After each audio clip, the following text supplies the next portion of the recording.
Welcome to Nerd Mimic, and today we're going to talk about several Richard Garfield games. You may know him as the creator of Magic the Gathering.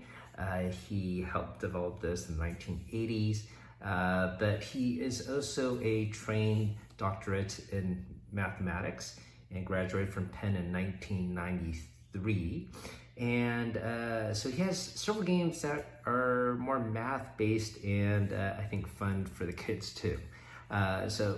This is Magic the Gathering, and of course he has other games similar to that, such as Carnival of Monsters here, and more recently Mindbug, which a new Kickstarter is online right now.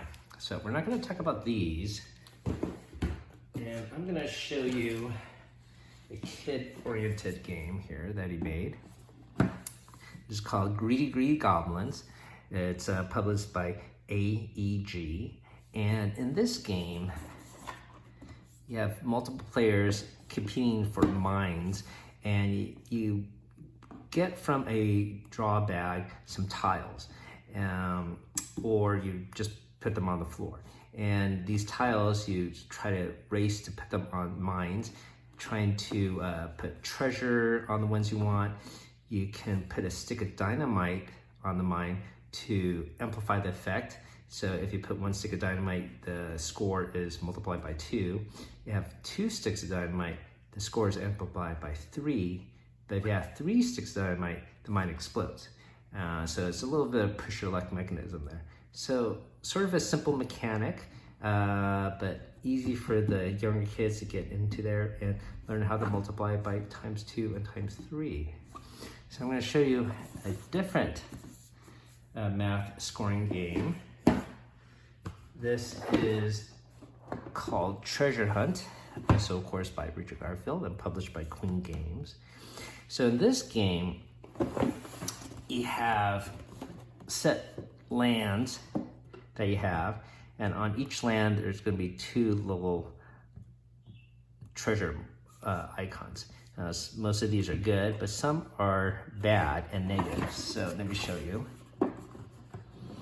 And it's probably easier just to show on the component list here. So over here, you can see that some of these are actually negative. -3, -4, 5, -6, and -8. And so this helps the kids go over addition. This is no multiplication in here, but addition and subtraction. And yes, you could go below 0. So this gives them an idea that negative numbers even exist. So that's a cool little mechanic that my kids got into there. And then let me show you the last one I have here.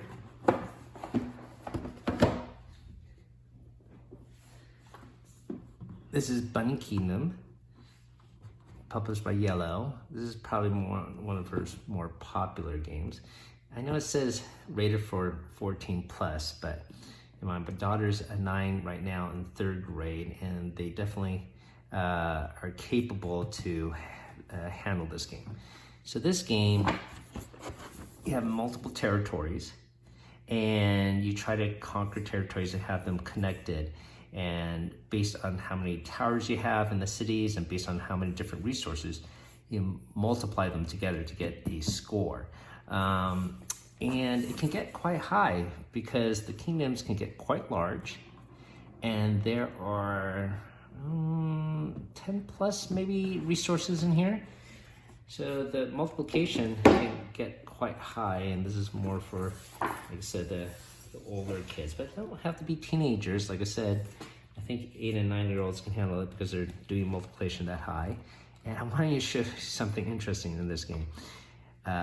I don't know if you've ever seen it before, but there is actually a multiplication player aid within the game itself.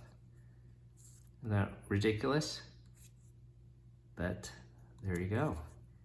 So that gives you an idea if you want to get your kids playing board games, but also learning math at the same time.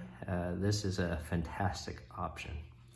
All right, so that is Bunny Kingdom, put up by Yellow. And hopefully enjoy this little tidbit and have fun with your kids. Thank you for watching.